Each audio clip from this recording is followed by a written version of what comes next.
Howdy ho ho, my good humans. How the hell are you doing? This is Unnecessary Rambling. I'm Brandon Sylvia. Thank you all for stopping by and taking part in some survival horror hot takes. It's the time of the year to talk horror, and I figured why not sprinkle some hot takes into our horror horror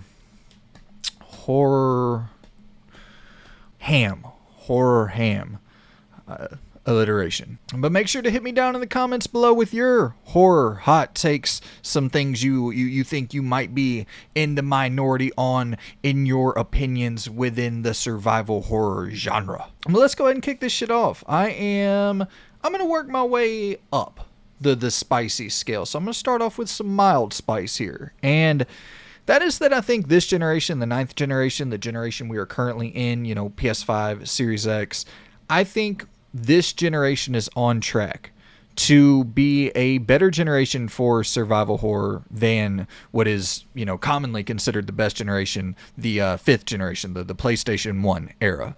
I mean, when you look at what transpired after the release of Resident Evil 2, and you can maybe even go back to Resident Evil 7 and kind of Outlast, and there's a few examples in the indie and AA space of kicking off the survival horror renaissance. But I think in large part going back to RE7 and RE2, and now seeing, because of the success of RE7 and RE2, how that carries over into the ninth generation, where we get Dead Space remake, we get Alan Wake 2, we get Alone in the Dark remakes, we got Fatal Frame kind of percolating off in the distance. Who knows if we'll get a new game, but survival horror seems to be a much more viable, dependable genre to release a game inside of in the ninth generation than it did in previous generations for AA and AAA publishers. And I mean, we've already got a stacked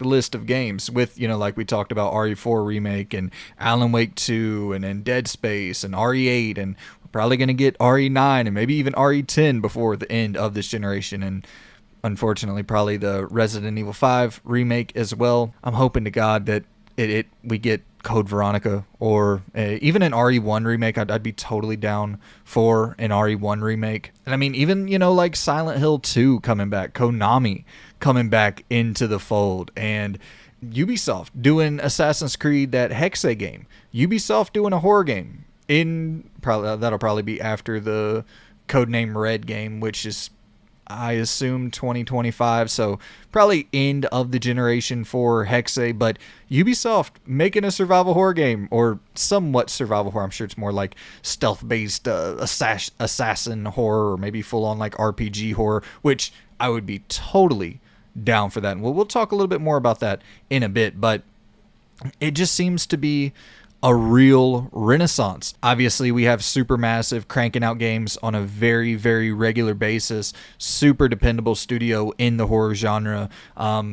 Last of Us 3, I think there could be a possibility of seeing TLU 3 before the end of the generation. And that's not even to talk about all the indies and standout AA horror games we've gotten in the past 3-4 years or so. You're talking about Dredge and Killer Frequency and Tormented Souls and Signalis, and you could even throw Dead Island 2 in that mix. That kind of feels like borderline AA and AAA, but Dead Island 2 was a much better game than I ever expected it to be. Fort Solace and Oxide Room 104, and there's just so many examples of standout indie horror titles in this generation. The new Amnesia game, people seem to really enjoy that new Amnesia title. And then games that kind of flirt in that genre, like Plague Tale Requiem. And no doubt the fifth generation was really, really solid for survival horror, with obviously Resident Evil 1 coming out in 96, and then we had RE2 and RE3, and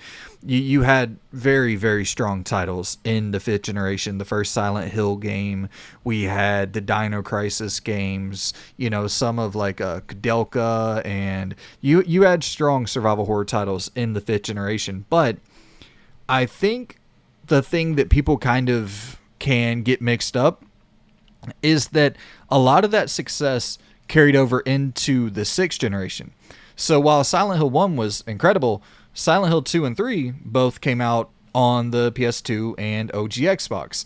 And the continuation of the Resident Evil games with Code Veronica and Outbreak and stuff like that went into the 6th generation. Fatal Frame, the first game launched on the PS2 and Xbox. So while it was in that traditional PS1 feel, and, you know, with a lot of the tank-based control schematics and shit like that, it felt like those games, it was technically released in the 6th generation of consoles. So as far as individual generations are concerned, I really do think we're on track in the 9th generation to have the best generation ever for horror. Especially, you know, if some of these rumored titles or some of these titles we don't know much about, like the Kojima Overdose game that's supposedly a third-person over-the-shoulder survival horror title, the Toyama game, the what is it, Bokeh Studio, the team that's making Slitterhead, the Silent Hill creator who founded his own team, and they're making a new game, Slitterhead,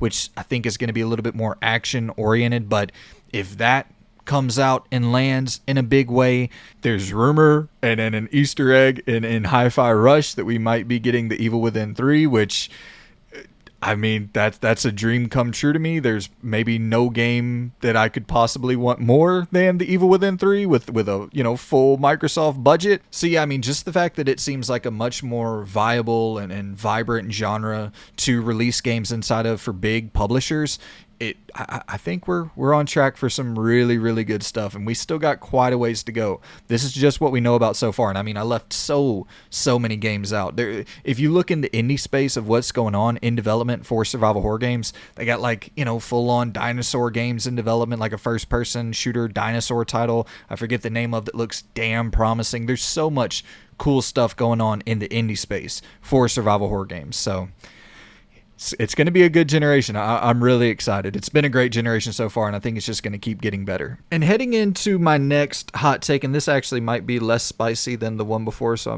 should have put this one before the one I just did, but I think that gameplay should really matter in survival horror games. I think I understand that the walking sim genre does well.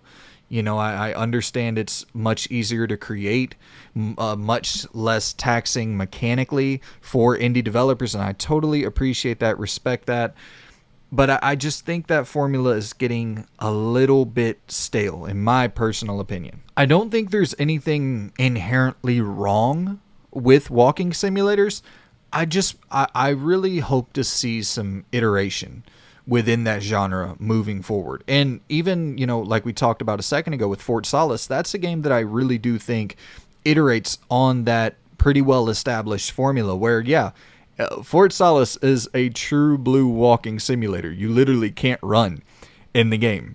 And I think the cool thing that it does, though, is that it's not just about examining spooky locations and picking up an object and looking at it and rotating it and putting it down and hearing a sound off in the distance and having a little jump and then backtracking. And it's not really about that. It's all about the story. The majority of the focus for that game was centered around the story and, you know, getting Troy Baker and getting Julia Brown and getting Roger Clark. Like some high quality voice acting is on offer, and you know, really strong motion capture and just good performances across the board with a real strong script. So it's like, I'm down to play stuff like that where it's a narrative driven walking simulator with solid cinematics and moments that feel like you have some agency in the narrative, which you probably don't, but you know, the little quick time events and stuff like that. It's just enough of a refresher on that format. And I mean, I'm not asking you to move mountains here. I love walking around in creepy environments. Just give me a couple mechanics. Give me like something to do with my damn hands while I'm playing the game other than just walking. And you may say, well, just stop playing those games if you know you don't like them.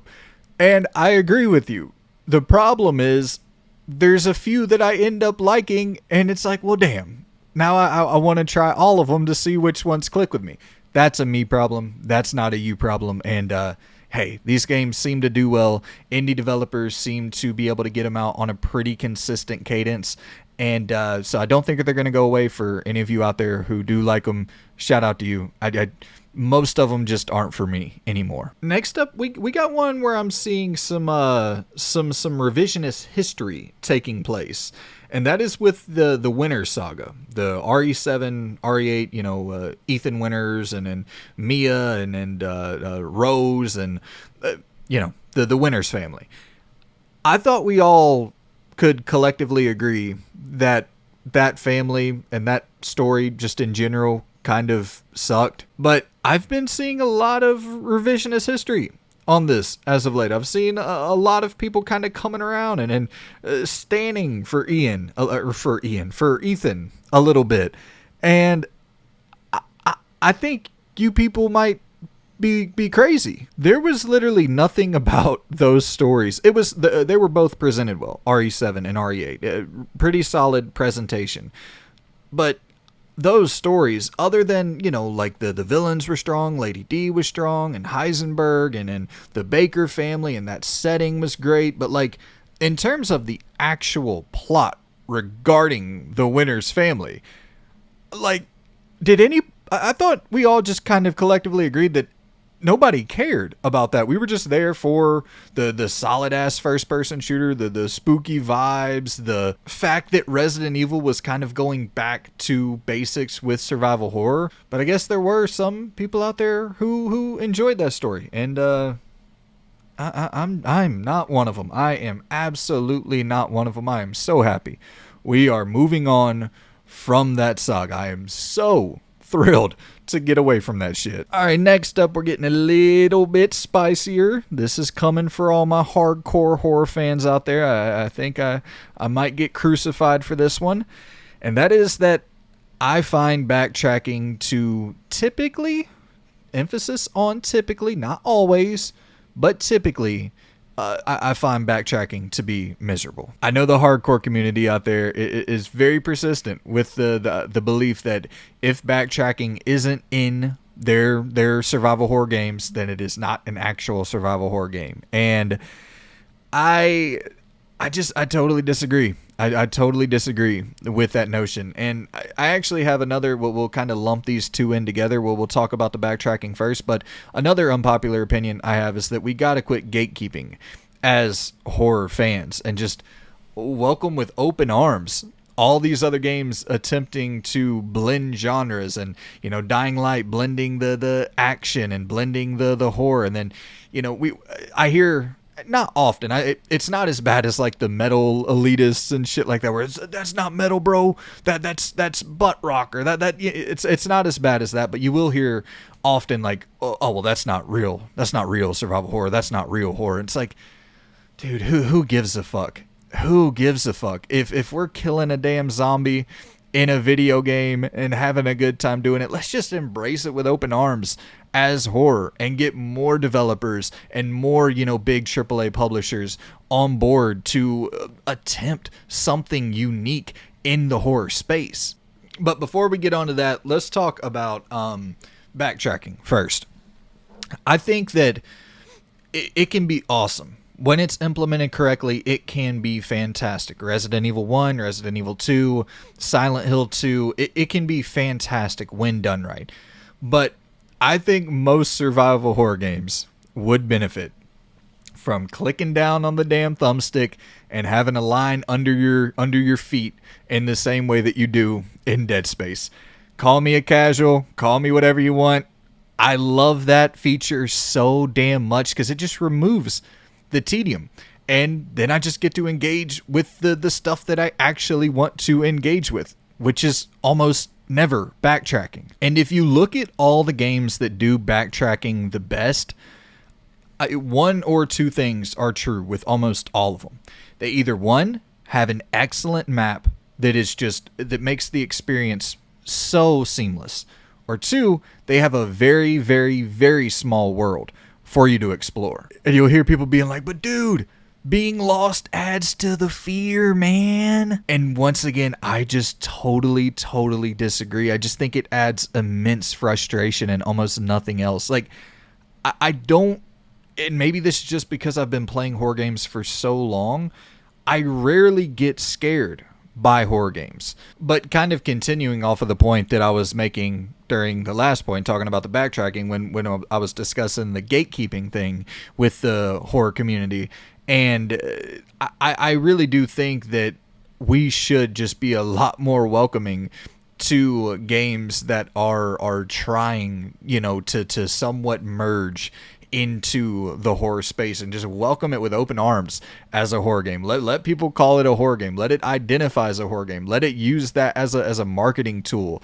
to sell itself. Like, once again, that would insinuate that this genre is blooming and coming back in a big way. If that's like a pitch that big AAA publishers are using, like, oh yeah, this new horror game that we're creating, and then it ends up being something like Dying Light, or ends up being something like The Last of Us, or Days Gone, or Vampire, or whatever. I think that embracing that with open arms, I think it makes the entire genre so much stronger. And I don't know, I just think it's kind of crazy to say something like The Last of Us isn't a real horror game.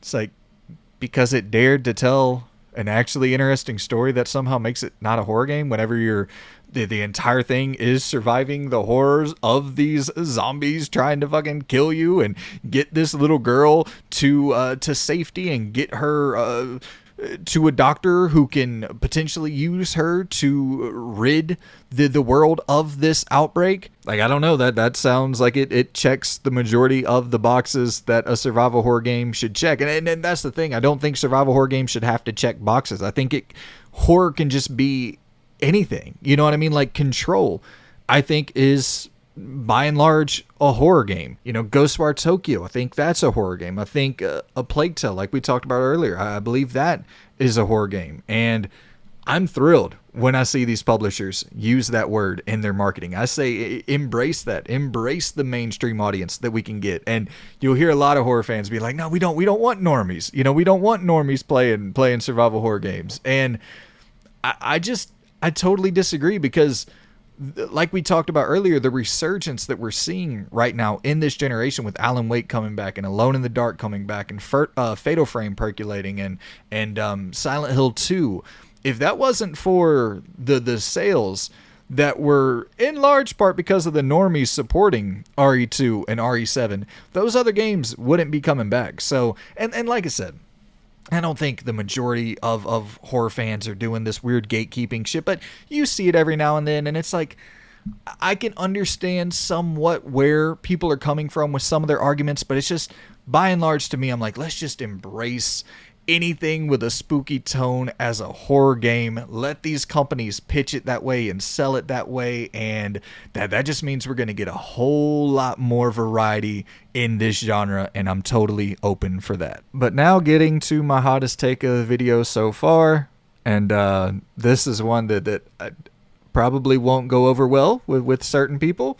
And speaking of Days Gone, which we just talked about a second ago there, if I had a magic wand, if I was CEO of PlayStation, if I took Jim Ryan's job and I was given, you can only have one or the other. I was given this, in a document. You can only sign off on the sequel of one of these two games, Days Gone 2 or The Last of Us 3.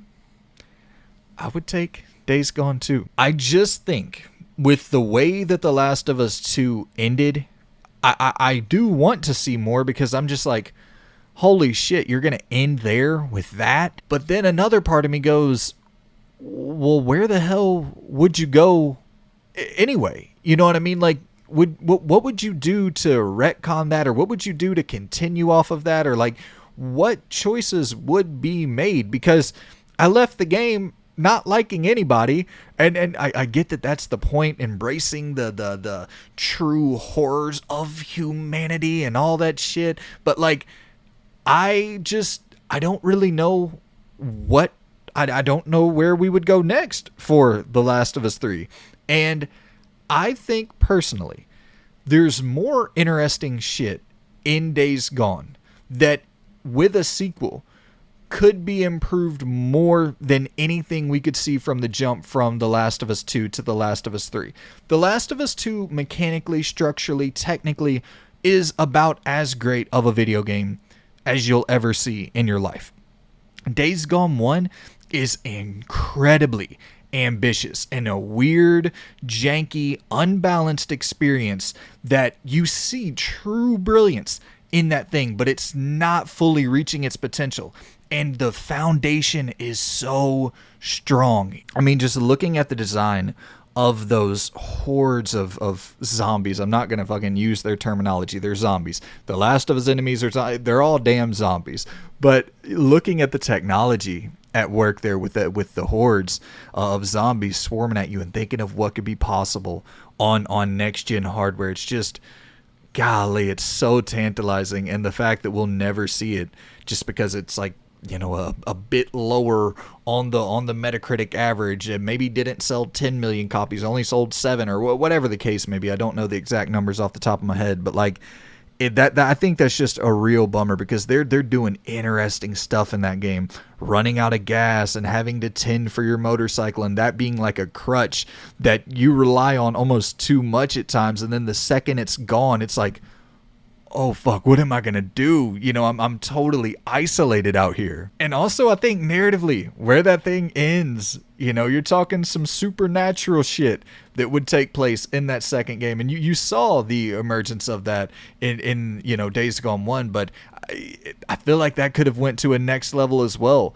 where the enemies are you know, you're talking about damn near superheroes by Days Gone 2 potentially. And yeah, that I'll always be bummed out that original team that was working on Days Gone 1 didn't immediately get to you know, go to work on Days Gone 2, that didn't get greenlit at you know, Sony. And transitioning into the next hot take here is that I think The Evil Within 2 is the best survival horror game of the last 20 years.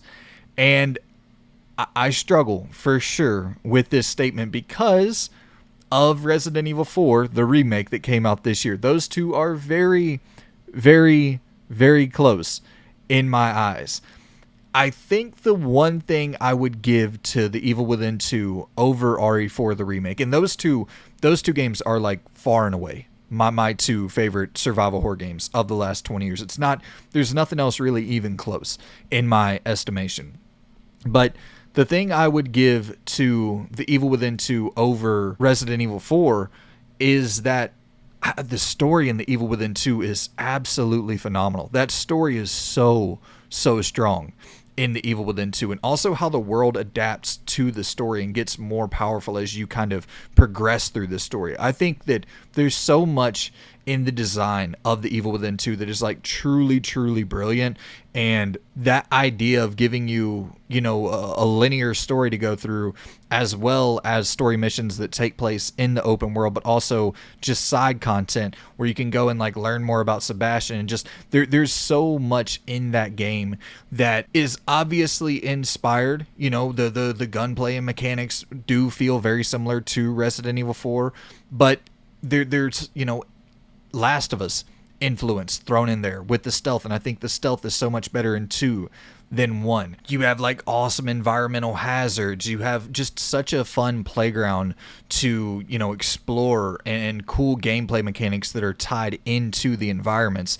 And yeah, I really do think that it's close between that and RE4, but I think I would give the slight edge to The Evil Within 2. I really do think it's the best survival horror game of the last 20 years. Are you ready?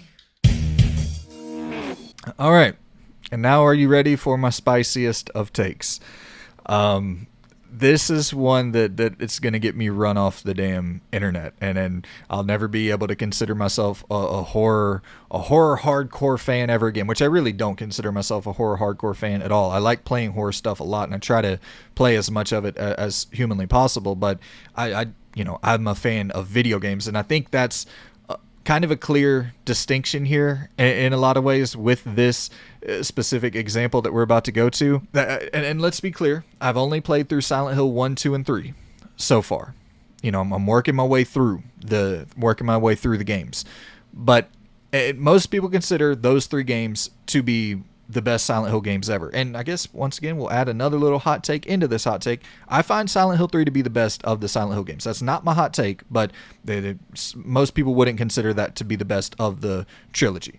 Now, my hot take is, out of those 3 games, with Silent Hill 3 being my favorite, I still think there's probably 10 or so Resident Evil games that I would take over any game, Silent Hill 1, 2, or 3. Maybe 10 is a bit extreme, but over 5. Definitely over 5 Resident Evil games that I would take over any game from the Silent Hill, the first 3 titles.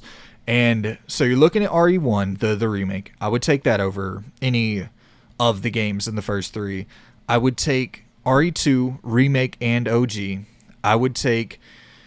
Would I take RE3 over Silent Hill 3? I probably would take the original. So we'll just throw the original in there over Silent Hill 3. I would take RE4, remake, and OG. I would take Code Veronica. I would take RE7, 8, Revelations 1, Revelations 2, so we're at 10 already. I don't think I would take the Outbreak game. See, okay, so exactly 10 Resident Evil games that I would take over any of the first 3 Silent Hill games. And before you go, tying bricks to my feet and throwing me into the river over there in Salem, you got to understand, like I said at the beginning of this take, I really do find myself to be a video game fan more than a horror fan.